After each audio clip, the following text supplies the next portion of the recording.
Jubilee. They got a socialist versus capitalist Jubilee debate, and let's see if points are being made. I've said this multiple times. Socialism doesn't work. It's never proven to be working. And everybody who thinks that socialism can work in America are people who don't know how the government works. And that doesn't mean that I'm dismissing that there are certain principles behind socialism that could be good implemented under our mixed economic capitalist framework, of course. That's why I'm so curious to see what Mamdani does in America. But I think this conversation will be a litmus test in terms of how people are feeling about socialism right now. There's a recent poll that I talked about on my podcast episode where I spoke about socialism, or where I spoke about how most Americans are believing that Democrats are becoming too liberal, moving too far to the left. Regardless of what people that are far left are saying, the average American is thinking that we're becoming too socialist. That is what's happening. And when I say we, I'm just talking about Democrats in general. Even though I don't identify as a Democrat, I am independent. So with that said, the perception is Democrats are becoming too far left. There is a poll that also indicates that people are becoming more accepting to socialism. So there is a big conversation on what's the best way to deal with this. And I think this conversation could outline some very important things in terms of the general discourse. So let's dive into it. Society. Can they agree a step forward? No one should be a billionaire in a moral society. No one should be a billionaire in a moral society. I agree. I'm not convinced that billionaires are necessary for a society. I think everybody should have the opportunity to become a billionaire. But if we're talking about an ideal moral society that has the best interest in uplifting everybody involved, I think once we hit the billion status, I just don't think that is providing the best results. Right? There is a interesting equation in terms of like distributive wealth all across the board versus the trickle down economics that some people advocate for in terms of the people on the top building the wealth in America. We know that the top 10% of people in America control 50% of the economy. So there's an interesting equation there in terms of capacity and capability. But ultimately, I'm not convinced unless someone can tell me, other than are you trying to limit my progression? That's not what I'm trying to do. We're trying to have an overarching conversation in terms of value. If someone could convince me that a billionaire provides that value, then I'm hearing you. If you can't, then I agree. There's nothing that convinces me that billionaires are necessary. Very rich, I'm okay with being very, very rich. But once you hit like $500 billion, like, what are we doing? I just personally believe that no one makes $1 billion from their own work. You have to make $1 billion through exploitation. It's a loaded word for a lot of people. I personally believe that's just the siphoning of the value someone creates through their labor to a single or small group of individual capitalists, ultimately. Yeah, so I support because I agree with what you're saying, but also I think society's morals are a little mixed up right now. So that's one. But then for two, I do think there are some billionaires doing great things. Like I think of like Melinda French Gates, Mackenzie Scott off the top of my head, and they are like trying to distribute their wealth to help other people. I think the issue I have with billionaire or some people that are soon to be trillionaire status is that they were ever able to achieve that while there are people that are like living on the street and don't have access to healthcare and all these things. And those are where my morals is making sure everyone has their basic needs met. A big thing for me is that no matter the incentives, no matter what is done in terms of a free market society, you're never going to get every single billionaire to agree to. So there's only 2 socialists and 4 capitalists. I guess I'm not surprised. How many people admit they're socialists? To give up large, vast amounts of their wealth to help the rest of the world. Can they disagree a step forward? Oh, actually, there's another socialist in the back. So there's 3 socialists. My opinion on billionaires, I don't care that they're billionaires. For me, as a person that's come from an immigrant family, I see them as motivation. My parents do the best they can. I want to do better. I don't care for corporations in general. I'm a populist. I care more about the people. The people also benefit from. That's not a convincing argument. being inspired. You can inspire to be Jesus, but never be Jesus. You can inspire to be a superhero, but never be a superhero. So it's like, it doesn't really mean much. To me. Billionaires, because billionaires create jobs. As net worth rises, in some cases, the salary of the people rise as well. I mean, if Elon Musk, you implicitly mentioned Elon Musk as perhaps the world's first trillionaire. If he does become the world's first trillionaire, it's not because he stole it. It's because thousands of shareholders all mutually agreed and voted that should the company reach 9 times its current evaluation, he would be awarded stock options. Forget about Elon Musk benefits, the shareholder benefits, environmentalists like myself who try to only buy electric vehicles, we will be able to benefit because the cost of a Tesla will go down. So it really depends on your definition of morality. But honestly, as someone who believes in Judeo-Christian values and believes in the Hebrew Bible, I can't think of anything more immoral than to take someone else's money for the sake of, well, everyone deserves it. It's true. Everyone should be able to have a decent wage and have a home and have a living wage, but you don't solve that by taking other people's money. And if you want to play this game of billionaires, well, what about millionaires? And just like the Laffer curve suggests, if you are going to take away people's wealth after they reach a certain number, then I can guarantee you our economy will stop being as productive as it currently is. Yeah, I was going to I mean, I think it's trying to find that fine line. I don't know what it is as of right now. That's why I'm saying I have to be convinced. I think I don't think the prompt was about the like changing the distribution of wealth or taking money away versus or modifying wealth distribution as it comes out right now. Right. For example, raising the minimum wage for workers, creating jobs that are getting more wages in general. If a billionaire loses the amount of wealth that they can afford on paying a yacht and redistributes that or kind of gets regulated to pay their workers more, then they're not really losing anything because the luxuries that they are obtaining, and I'm not saying you can't get luxuries being very, very wealthy, but that kind of financial decision gets reinvented back into the economy, because if you give more wealth to your workers, they will also attribute back into the economy. And then there's the potentiality of more innovation being made, especially one person leading the charge. So again, I'm not very convinced, and that's just more scare tactics of, it's not a compelling argument. It's like, oh, we don't take your money away. I mean, we do. Taxes exist, and you are giving your money away when you pay people wages.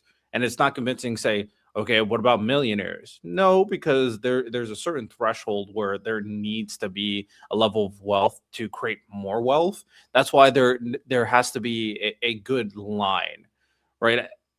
If to say that if we give like one person fucking like $5 trillion, at that point, he decides how society operates, and the power distribution and the gap in influence is completely flawed and completely erratic, but he can fund the entire economy. So yeah, there's a equation there, and I just need to realize what it is. I think it's an extremist view when people start talking about taking away people's wealth. I mean, I think that's like the buzzwords that scares people when people are saying simply they want people's basic needs met.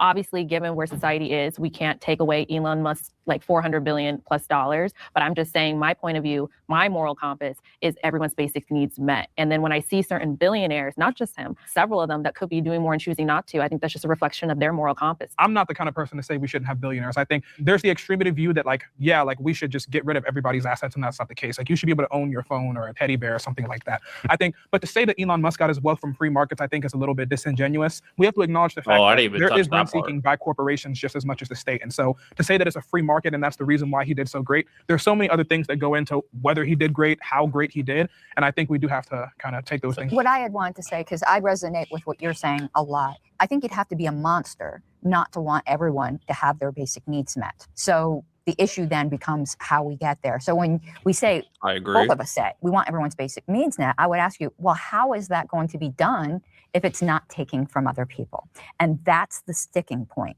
The fact is, before government started really interfering in medicine, I remember when I bought my own health plan when I was a teenager. I know that probably seems like, the Flintstones right now, but I was able to buy that on my own. And now you go through the marketplace and it's just insane. I don't see how anyone affords that. And that's from government trying to help. What do you suppose Elon, Bill Gates, Jeff Bezos, Mark Zuckerberg should do with their money? If you were able to run their money and run how wealth distributes, how would you tax them And how would we be affected, the middle and the lower class? Yeah, I would cap it at 900 million is the amount you can make, and I would distribute the rest, to make sure everybody got their needs met. So yes, I guess to answer your question, if we're talking about today's society, it's hard to say that you can cap it, but what I would do is there needs to be implemented. This is something I know this is going to be crazy. I'm going to say this. Asmongold said this, and I probably agree that once you hit the billionaire status, the amount of taxes you have to pay has to dramatically increase. And then once you hit the billionaire status, the amount of wages you pay out, or whatever type of expense you're paying out, probably also has to dramatically increase. So there needs to be a very interesting equation there. And it's not you taking their money, but it's like, okay, you have so much wealth. It's time for you to put it back into the system so we can create more wealth. The economy is a ever turning system, a cycle of inputted wealth and inputted wealth, and then of course wealth being taken and then wealth being spent. It's a whole cycle. where we're at with all the billionaires, that's what I would do. I would bring us back to 1950s tax rates in the United States. 91% tax rates on the highest tax margin. Now let's explain what that means. So you want a 91% slavery, people? No. Yeah. Yes, it is. That's Hold on. And of course it's not, and I'm not trying to be. Saying it's slavery is crazy. Come on. Hold on. Really not. We're talking about a tax on people that are making more than $10 million per year on every dollar above $10 million. Wow. Let's say that. Up to that point, does anybody really need to live on more than $10 million? When is it your place to decide that? It should be everybody's place. It's not my place to decide. What I don't care what you listen. You could go out and blow all your money on a stripper, and I don't care. Listen, that's not how society works. We do care how much people are making because that person has to pay for everything else. We are a society that is ran because of the amount of money we put in to create better infrastructure. So this whole idea that you could spend your money wherever is just not a thing. Especially if you're a billionaire, that means you own a lot of real estate and businesses. So this is just a flawed logic. It doesn't take the full capacity of their influence on society. That's the problem with certain people who think this way.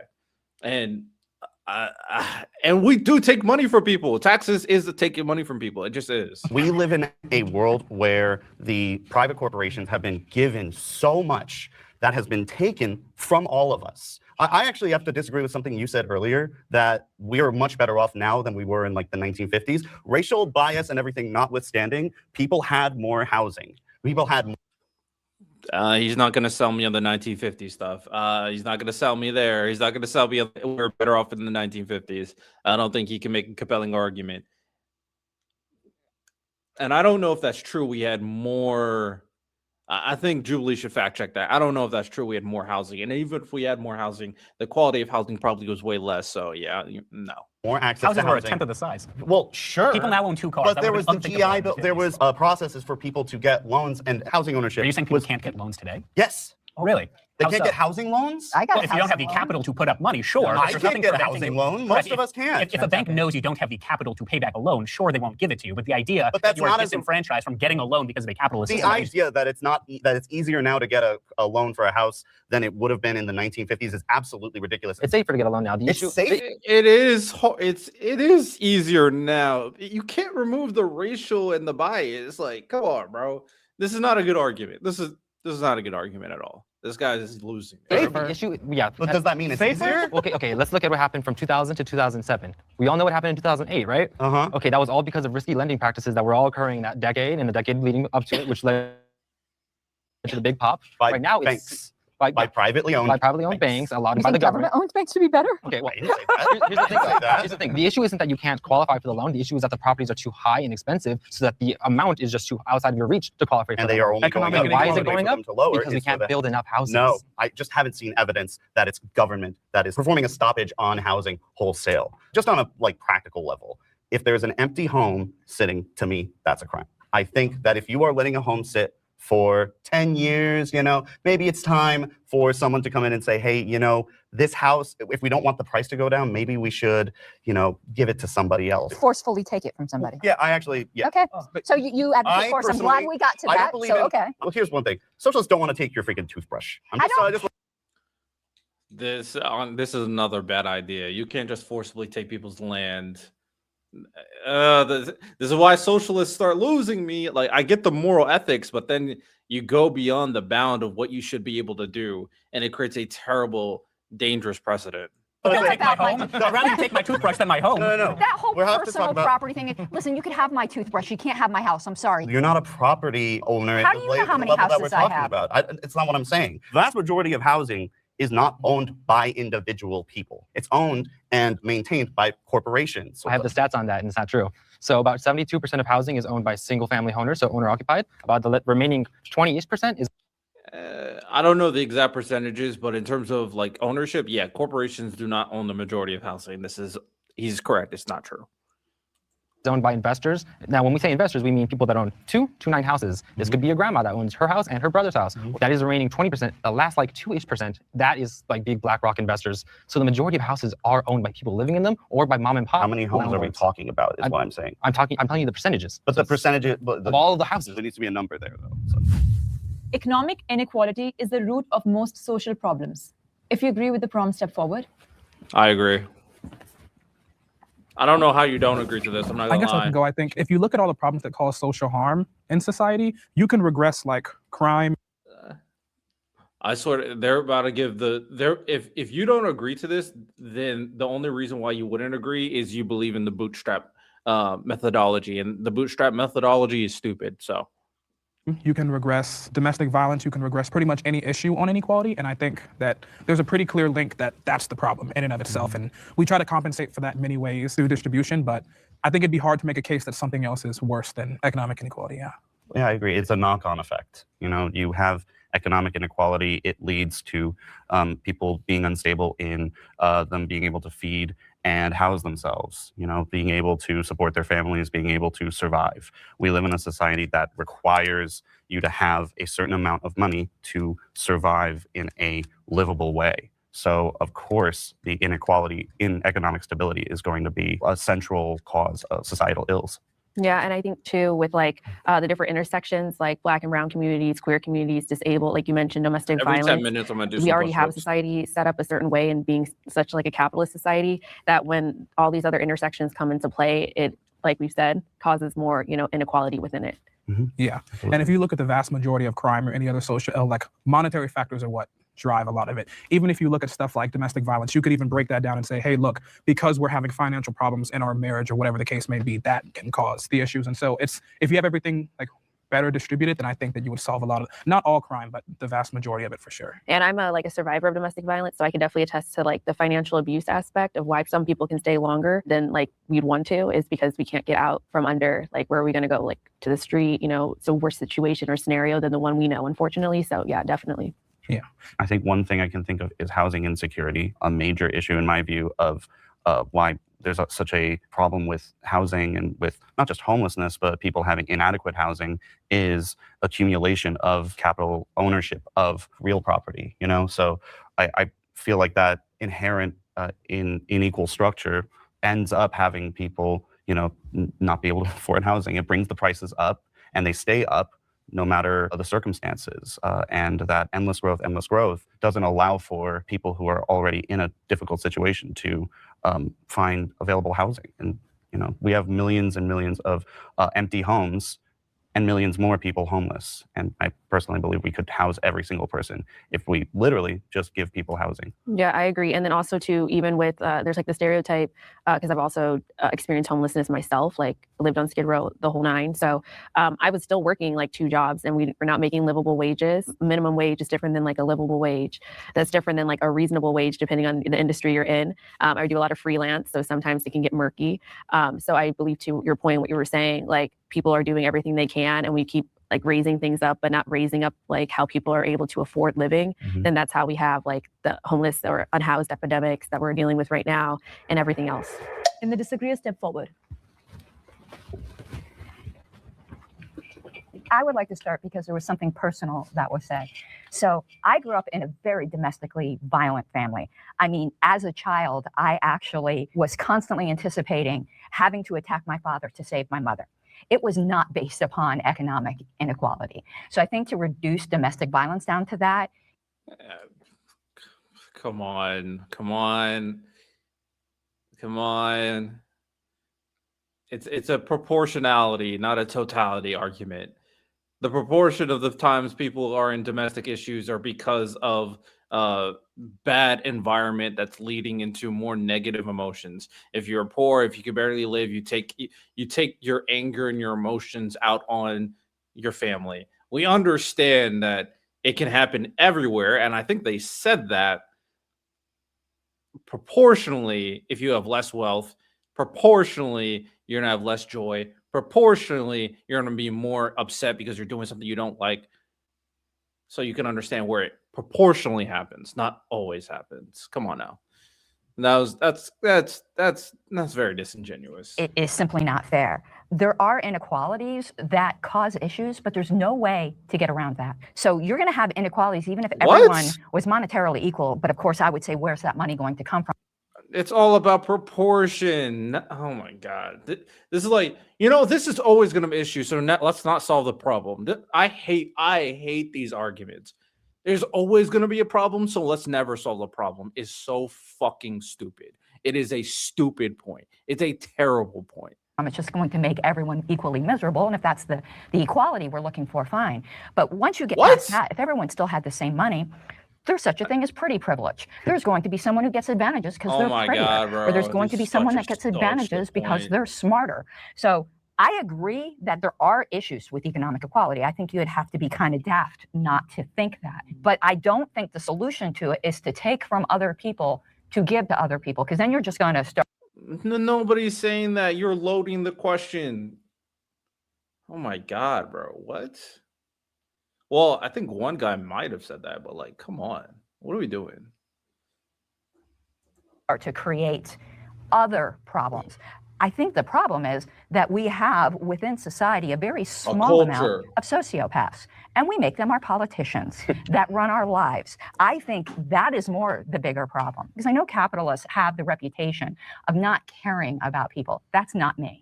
And if we started to create a culture of wanting to care about people, I think that would start to solve a lot of the problems. But the thing is, yes, let's change how people feel. And the fact is, when government becomes the father, changing how people feel is easier to do than changing how much wealth they have. Right. Facts. 100%. It's like, how are you going to change a culture if the people with the influence don't want to change the culture? How are you going to do it?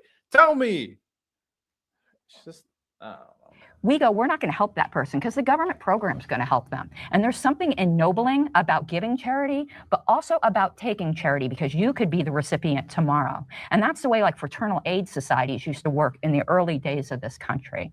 So I think pinning everything just on the boogeyman of economic equality is not the answer, particularly with domestic violence. If I can complement that as well, none of us, I assume, are millionaires or billionaires. So we are, in fact, living examples of income inequality, yet most of us don't commit crimes. In fact, the overwhelming majority of Americans are not millionaires or billionaires, yet the overwhelming majority of Americans do not commit crime. So to me, this is another terrible argument. It's about proportion. Oh my God.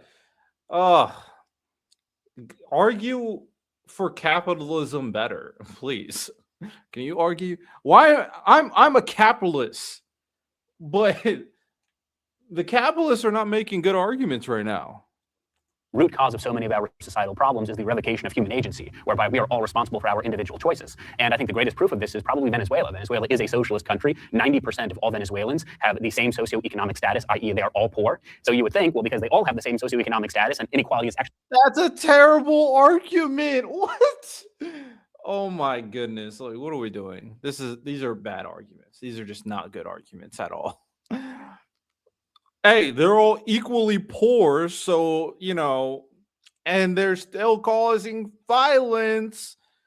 No, the problem is that they are poor, and the people who have all the money, that's the inequality there. The people who are taking advantage of all these people, that's the problem there.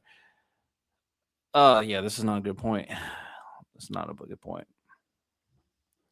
Not an issue, yet nevertheless Venezuela is one of the most crime-ridden countries on the entire planet. So to me, it is true that income inequality can be a problem, but at the end of the day, even though we are not millionaires and billionaires, our quality of life compared to the 1950s and 1960s is so much greater. I mean, yes, it is true the wealthier have never been this wealthy, but it's also true that the middle class has never been this wealthy either. So long as all of our wages are not stagnant, but are actually increasing.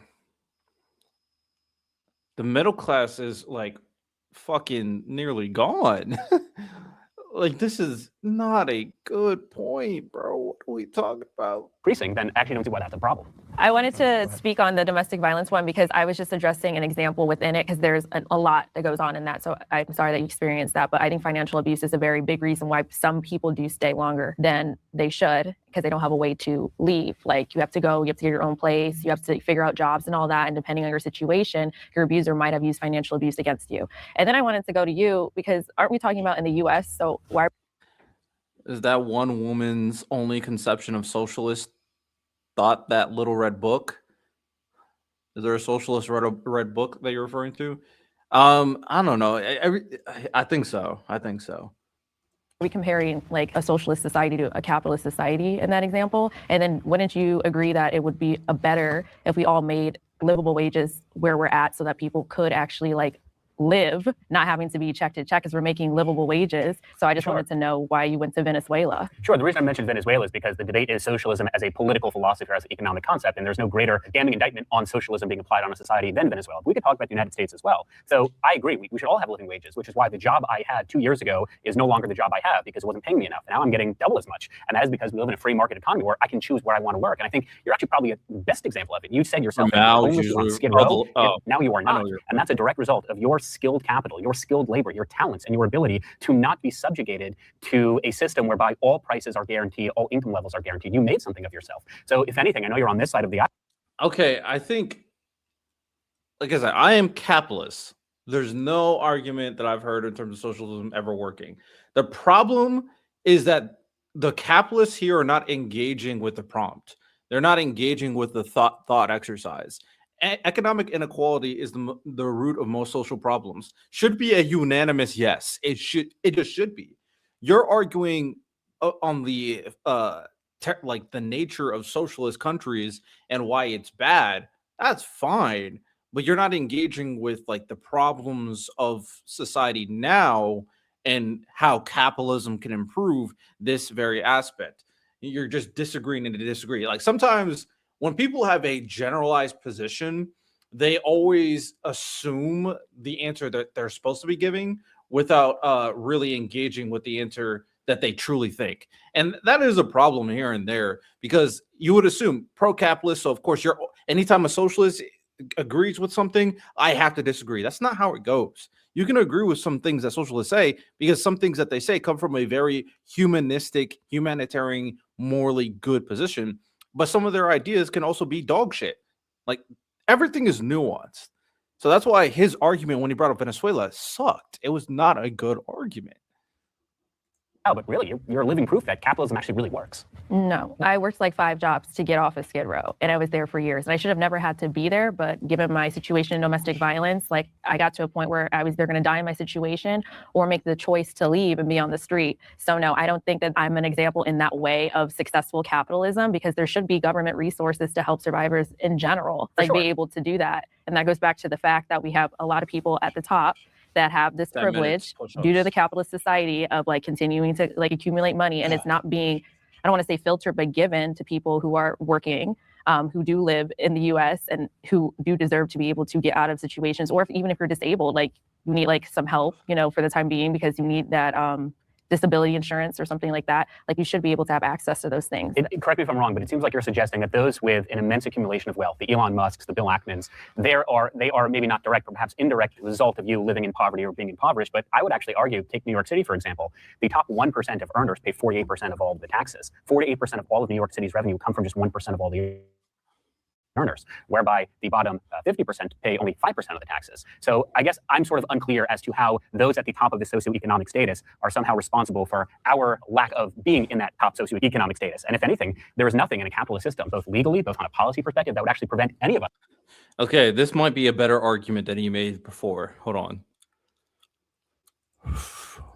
At the top that have this privilege due to the capitalist society of like continuing to like accumulate money, and it's not being, I don't want to say filtered, but given to people who are working, who do live in the US and who do deserve to be able to get out of situations, or even if you're disabled, like you need like some help, for the time being because you need that disability insurance or something like that, like you should be able to have access to those things. Correct me if I'm wrong, but it seems like you're suggesting that those with an immense accumulation of wealth, the Elon Musks, the Bill Ackmans, they are maybe not direct, but perhaps indirect result of you living in poverty or being impoverished. But I would actually argue, take New York City, for example, the top 1% of earners pay 48% of all of the taxes. 48% of all of New York City's revenue come from just 1% of all the earners, whereby the bottom 50% pay only 5% of the taxes. So I guess I'm sort of unclear as to how those at the top of the socioeconomic status are somehow responsible for our lack of being in that top socioeconomic status. And if anything, there is nothing in a capitalist. So the counter argument for this will be very clear: is it's not about the tax percentage necessarily. It's about the amount of wealth. So of course the top percent is always going to pay more in taxes because they have more money. But imagine if the lower percentage made more money, then the tax percentage would actually even out, and then there would be potentially less issues because they're able to live the livable wage. The economic inequality part is all about the poor class not having the conditions to live properly. And then by not being able to live properly, there ends up something socially causing issues to either mitigate the troubles, whether that's crime to bring in more wealth, or it's a reactionary emotional psychological force based off unhappiness, a consistent unhappiness or consistent trouble that you're kind of backlashing against, right? So in this situation, if you are able to give them a livable wage and they are able to live life a little bit more comfortably and feed their family without all this extra stress and extra emotional psychological damage, then you're going to have less issues. So it's not that they're not, paying taxes. It's that these poor people who do not have as much money as these very rich people, and if the wealth distribution was much more even, more people wouldn't have to suffer because of these, societal factors. That's the counter argument, and he's not really looking at the full picture, and that's a problem. System, both legally, both from a policy perspective, that would actually prevent any of us from achieving that wealth alone. Now, I'm not saying it's simply just skill. Certainly, billionaires will be the first to admit a lot of it is luck, a lot of it is grit, a lot of it is being in the right place at the right time. But one of the reasons I'm a capitalist and not a socialist, even though I once was a socialist, is whereas socialism puts artificial restrictions and limitations on your ability to succeed financially, capitalism, there literally are no restrictions. So while it is true you worked 5 jobs, there are lots of jobs out there that will only be enough for, you will only be enough. Capitalism, there is restrictions. There is. We should have more restrictions. That's the problem. To having one job. I'm proof of that. I would say most of us in this room, most of us in this country are proof of that by the fact that most Americans only have most one job. of us are proof not of living in poverty. I would completely disagree with what you're saying, that there are no restrictions in capitalism. I would question that deeply because the reality is the private sector has a vast control, and I mean the people at the top in the private sector have a vast control on what jobs exist and are available. Mergers, for example, are supposedly a opportunity for businesses to grow and become bigger. You would think that that would result in a greater increase of jobs. And yet with every single corporate merger that's gone on, they cut 50% of the workforce. Vast corporations, when they combine, when they cannibalize each other, rather than creating more jobs, they eliminate a vast number of jobs and create unemployed people. Right now I'm a teacher and I teach at a public school and I'm unionized. And this is the first time in my life, really, and I've been a teacher for many years. I've also been for long periods underemployed, making below the poverty line. And because I'm in a job that has a union, in part because I'm in a job that is government mandated, government created, I'm actually able to survive. But I'm lucky, and I'm one of the few who have that opportunity and are able to get that, in part because I had to get certified in these things. And that's another economic barrier for a lot of people. I had to pay money to do that, So there are numerous barriers to every single person succeeding. I think the idea that there are no restrictions is fallacious. So then let me rephrase. When I say there's no restriction, what I mean is you cannot identify a single policy or law on the books right now that will prevent you right now from starting your own company, from starting your own business, from taking a different job. You're only limited by yourself. You're only limited by your personal financial constraints. And that's true of any society. That's true of being a human being. We are only limited by our own. There's an easy counter argument to that. Is like certain individuals have it's all about opportunity, right? I'm sure everybody saw the race analogy, where it's one person starts from the starting line, and then there's certain privileges based off where you live, who you're associated with, how much money your family has, that is allowing you the leg up. You guys might have the same idea, but this person's going to be able to become more successful and do the idea first. So it's like these are important factors to consider. And sometimes, oftentimes, the society is not really doing enough to help these people. Now, we did have programs to help these people, but now the current administration is getting rid of all those programs. And the people who are going to benefit are the people who are already wealthy, who already have status, who already have connections, who already live in the good places. Own skill and imagination. But there's nothing within a capitalist framework that will say, because you are a teacher, or because you are white, or because you are XYZ, therefore we are not allowing you to do this thing. It's difficult, for sure. Again, we are not millionaires and billionaires in this room, but in theory, there's nothing in this system that will prevent us from doing that thing. I mean, the main thing is, okay, what causes the most social harm? What's the biggest problem for society? And if you look at the facts, like, we would agree that low-income communities have more crime than higher-income communities. And then if you look at the motivations for why people commit crime, why bad things happen, economic inequality is a part of it. You just said that your own personal financial constraints can preclude you from certain activities, and that's economic inequality. I think if you look at starting a business, the biggest barriers that people complain is overregulation, and overregulation increases transaction costs, it increases friction, and those things are economic inequality. And so I think if we break down what's actually causing most of the problems in society, I think it's hard to make a case that economic inequality is not the issue. You're a capitalist. Congratulations. No more regulation. Here's the Yeah, you missed the point. He missed the point.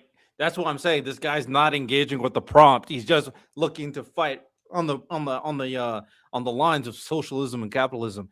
The prompt was economic equality is the root of most social problems. You said no, and then he proved to you yes it is, and then you didn't engage with it. All right, whatever. I think the prompt is actually fairly simple, which leaves us with not too much wiggle room to discuss, which is why I think we're getting pretty broad off the topic. So all we really have to, as the negation and disagreeers, is prove that there's a root cause or any sort of cause that can come right before economic inequality. Based off the prompt, That can supersede. I can supersede it in any Engage with the case, prompt, just in any sure. instance. Would that be fair? Would you agree to that? I mean, based off In any instance, no. In the majority of instances, like, come on. Like, why are people so unable to engage with simple questions? the prompt, sure. Yeah, based off the prompt. Capitalism has They lifted more didn't people do out it. of poverty than any Oh, other system. whatever, bro. Can they agree a step forward?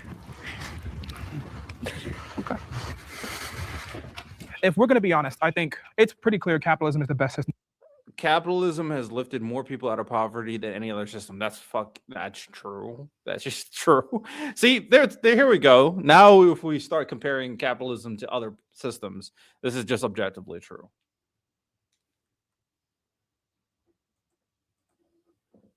We've ever seen. I think even today, if you're poor, We won. or no. I think it's the best system we've seen so far. And if you look today, I mean, you're better off being poor today than even the Queen of England was 150 years ago. But I think the problem with capitalism is that it takes a lot. Capitalism and financialization come at the same time. And so with financialization, you turn everything into an asset.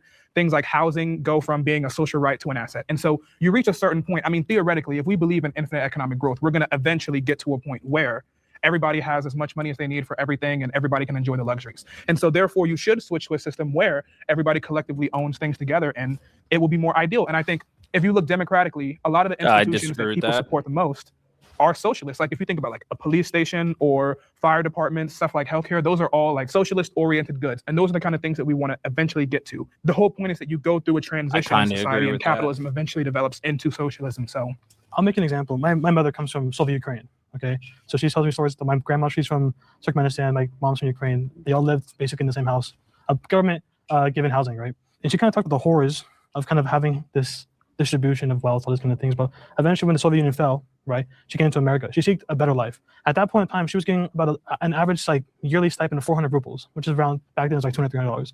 So she came here with nothing. She spoke no English, no money, and she came with a disabled grandma. So she had to figure things out on her own, right? And the only reason why she was able to is because now that she has no restrictions, she has no shackles.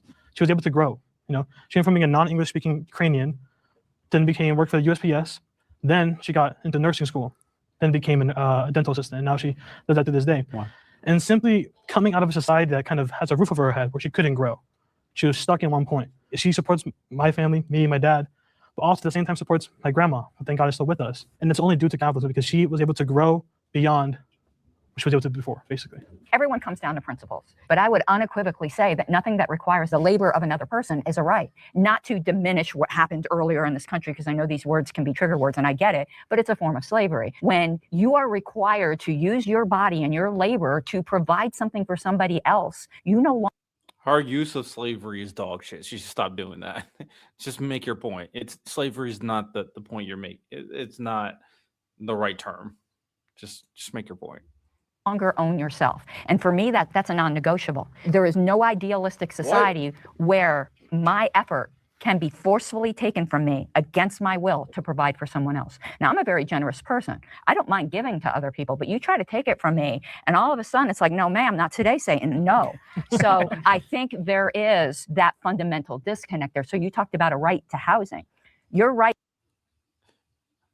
That happens all the time with like businesses. Like, I don't know, capitalism takes stuff away from people often. So this is just not the point you think it is. It really isn't. Right?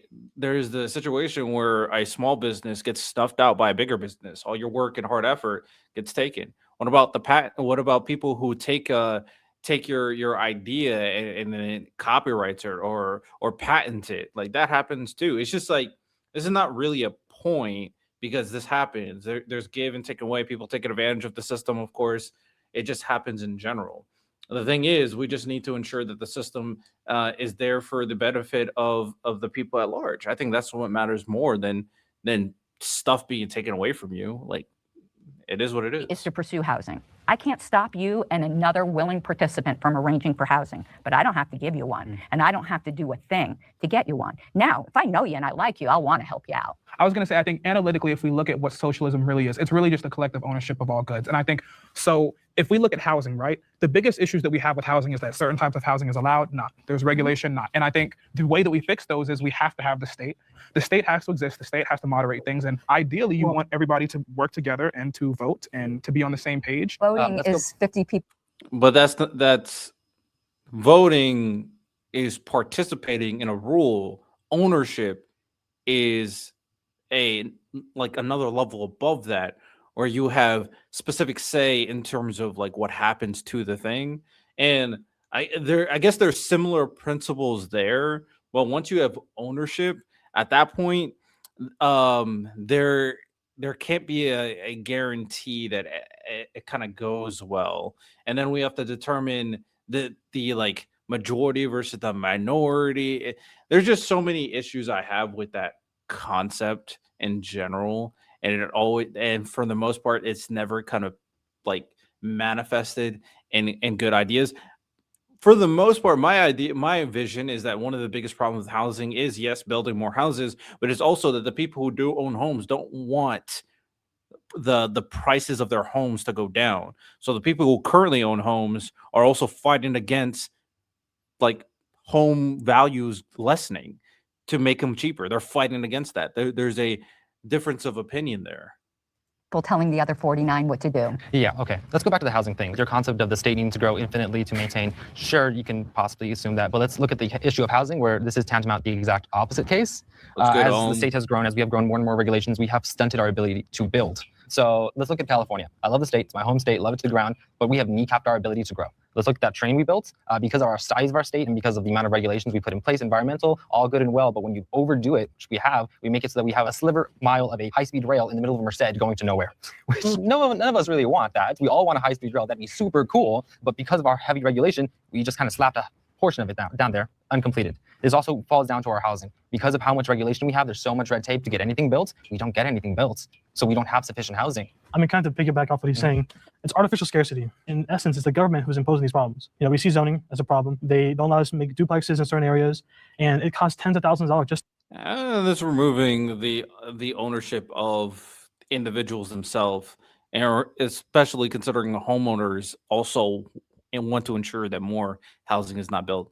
So it's just blaming the government, where it's more of a two-pronged issue regarding overregulation, which has its pros and cons. But I think homeowners, the NIMBYs, are probably the bigger issue. That's probably the biggest issue. I'm not gonna lie. To create a house, and I think with that, if the government is creating this artificial scarcity to even develop new housing or make it more affordable, aka build more and supply more, why would a bigger government do better if the small government's already doing worse? How did we get into what is ANCAP?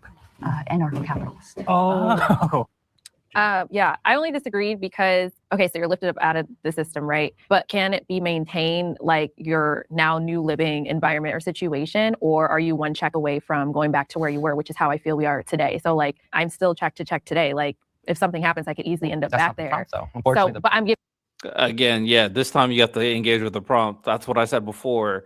You're just agreeing, you're just disagreeing and disagree.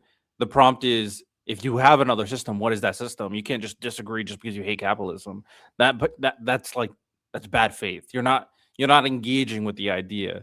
You're having a preconceived position without really thinking about your position more in depthly. me an example, thank you, Sebastian, of why I disagreed. And that was where I was going to leave it at, so I don't get too far off topic. but I guess the response to that would be, You didn't provide a system. You didn't answer the question. what specific alternative would alleviate those concerns except for capitalism? Exactly. Right. And that's the thing. I'm an abolitionist, so I think we need to burn all that down. So I don't have the solution, but I just know.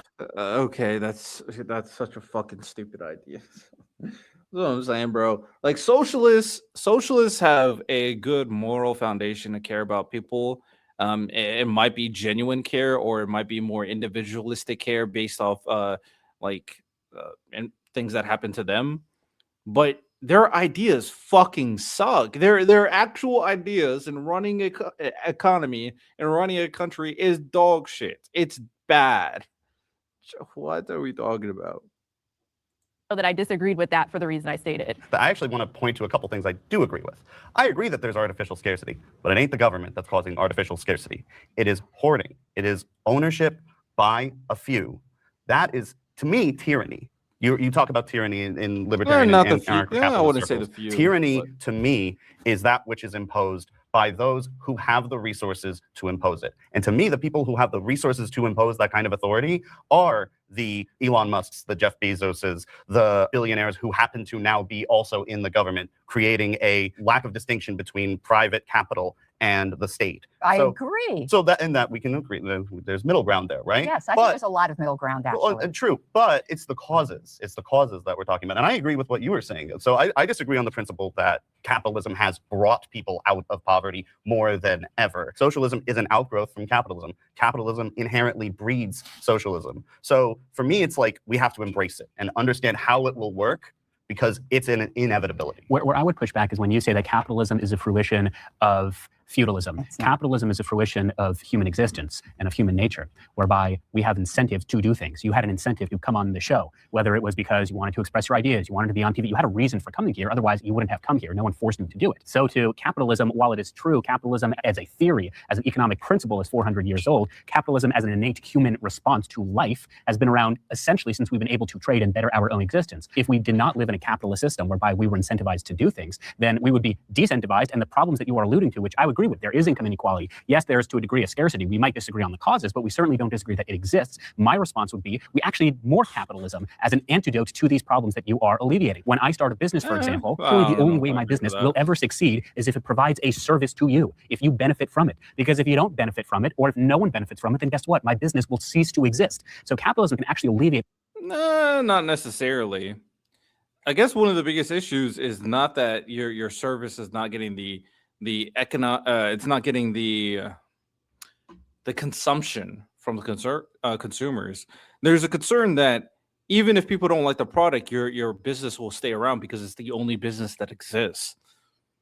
So at this point, you can normalize bad products because people are like instinctually conditioned to absorb the product.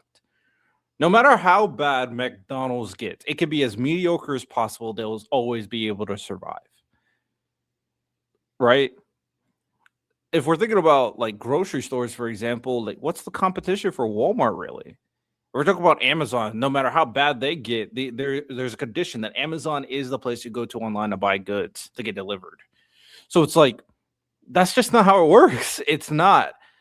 The problem is we need to expand. We need to hold these companies more accountable to provide good products. And oftentimes we do see that when they don't provide good products, but there's no alternative to the product, then you have no choice but to keep on buying it, especially if the product that you're consuming is the only product that can like sustain your quality of life. A lot of the concerns that you are addressing, especially when it comes to housing. I'm a New Yorker. We just elected an actual socialist, Zohar Mamdani. If we truly want to build more housing, something like a rent freeze would kill any incentive, this profit motive that land developers, property owners have to develop property and build land and housing. I feel that you're equating commerce with capitalism. And though they're not synonymous, commerce occurs under socialists, not just governments, but the whole system. I think we're equating the idea of people, you mentioned incentives. Incentives can and do still occur under socialist systems. And to me, the idea that that can only occur in a laissez-faire, free market sort of situation, which again, markets also do exist in socialism. Trade and innovation, these are not things that limited versions of it. It's a comparative analysis. There's no way you can compare trade and innovation in socialism compared to capitalism. It's not even close. Let's be very clear about that. Are necessary only to capitalism. If you're cool with laissez-faire economics and you're cool with free markets and you're cool with the invisible hand, call yourself a socialist, call yourself a communist, a capitalist. I don't care, but that's great. But by that definition, every single Republican is a socialist because they would all agree with those things. A market does not necessarily mean a free market. It's about what that market is. Nobody's calling for the abolition of markets. It really has to do with how the markets are. For sure they do. That's literally socialism. No, it's not. It has to do with the collective ownership of the markets, and I think we equate like that's not a free market though. When you call, we don't have free market. It's a market. We don't have free market. Well, it's definitionally correct. Well, Why is it not great? Okay, definitionally, some of us, not you, but me, and I don't know if anyone else here. Yeah. The word "free" goes with market. It's like saying, "Well, I've got kosher bacon." No, bacon by its definition is not kosher, and markets by their definition are free. It's not markets otherwise; it's manipulation. But we can't have free markets, and I think one of the most convincing things to me in sociology is like the idea of what we call the varieties of capitalism. And Holland Soskis outlined there's different manifestations of capitalism. Oh, we got an educated brother. All right, here we go. And ideally, you can't have a completely free market because you have to have regulation. Can I just quickly add, because I really want to understand this position here. When you talk about these, I agree. Let's use terms based off current understanding of what a free market is. It's that's like generalized understanding of being able to enter it and grow as best as possible under the regulatory framework that, for the most part, ensures that certain abuses of powers or abuses of discrimination or abuses of financial transactions or abuses of bad business practices are not there, but it just lets the idea flourish generally based off whether the people want to consume the product. The question would be, if it's under a socialist framework, would that be possible? Because there would be a very confusing and very temperament battle between the people who own the product that's entering the market and then questioning whether they want to also consume the product. But then there's also competition for other products.